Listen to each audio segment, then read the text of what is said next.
Hello and welcome to the old Fliers. I've just returned from a holiday in wonderful New Zealand.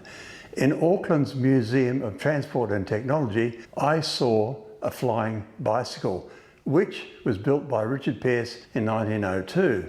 Still debated today is whether Pearse achieved powered, controlled flight in March 31, 1903, months before the universally recognised first flight by the Wright Brothers on December 17, 1903 in North Carolina. Other accounts suggest Pearse flew earlier in 1903 or even in 1902.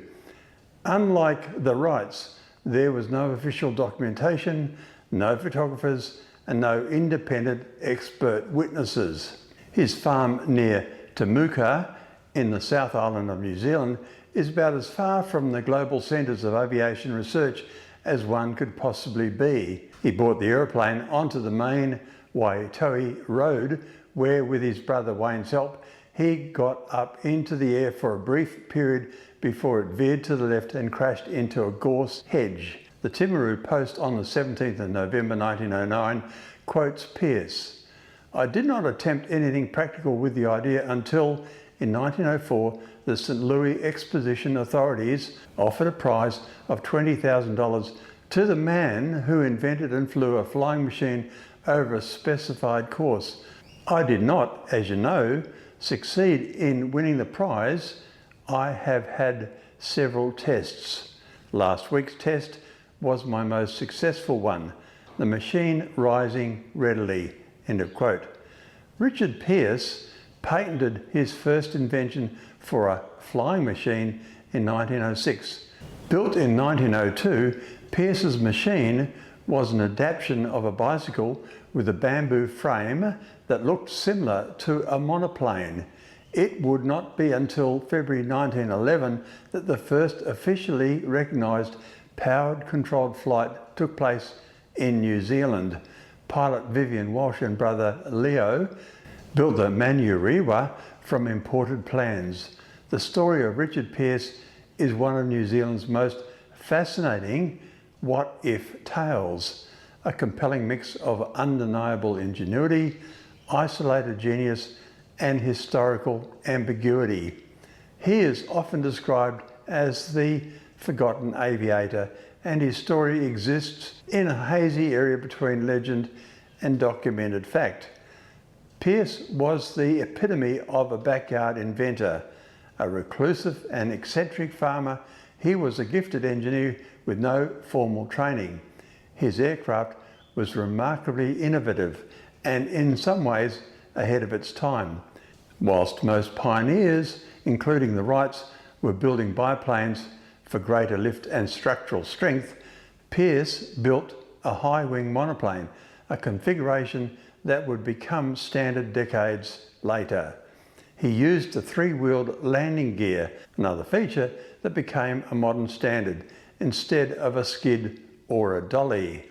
For lateral control, Pearse designed and used ailerons, hinged control surfaces on the wings. The Wright brothers used wing warping.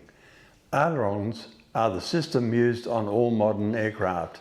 He designed and built his own lightweight two-cylinder engine. Crucially, he also designed a variable pitch propeller, an incredibly advanced concept that wouldn't become common until the 1930s. Based on eyewitness accounts, mostly from neighbours and family, recorded years later, the consensus is Pearse did indeed get his machine into the air on several occasions in early 1903. These were essentially powered hops rather than sustained controlled flight. He would race down a rough road, become airborne for a short distance, estimates range from 50 to 400 metres, and then crash, usually into a gorse fence at the end of his field. The Wrights' achievement was that they could take off, fly a predetermined course, turn and land safely. Pearse never achieved this level of control. His flights were unstable, he had no effective way to steer properly, and they always ended in a crash. He himself never claimed to have beaten the Wrights. Frustrated by his lack of control and several crashes, Pearse eventually abandoned his aircraft experiments.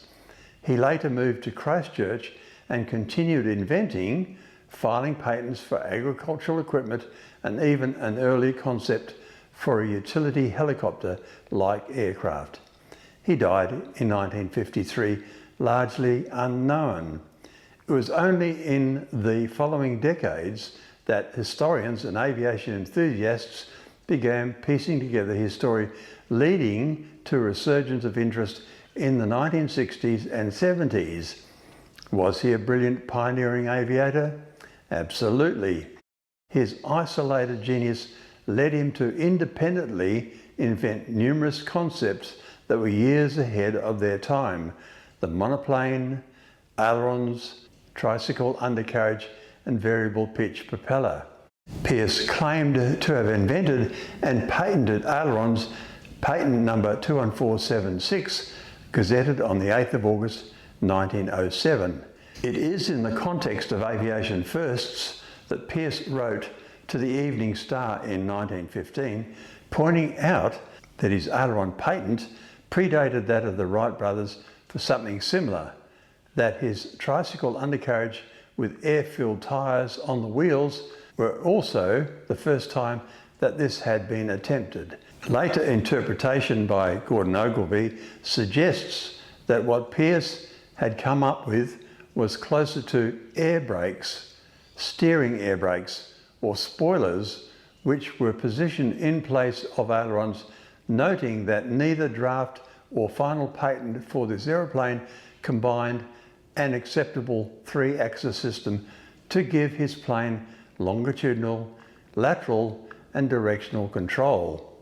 He may have been within an ace of achieving this, and his letters suggest that he may have done so, but his aeroplane was too large and unwieldy to fly at a sufficient speed for the controls to be working effectively. In 1907, Pearse began work on a second flying machine.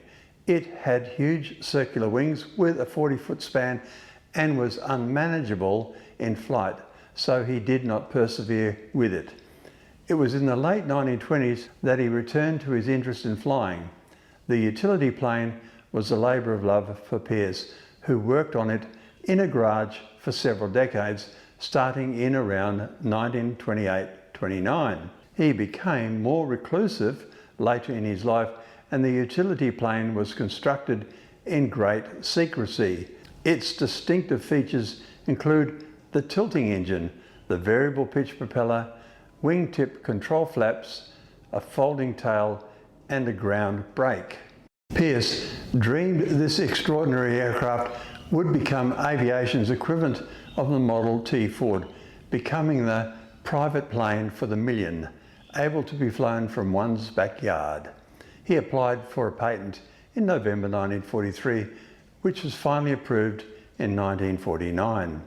Alas, the utility plane never flew, and this concept model was not further developed, despite Pearse writing letters outlining his invention to several leading aircraft manufacturing companies: de Havilland Aircraft Company, United Aircraft Corporation, Bristol Aeroplane Company and Vickers-Armstrong.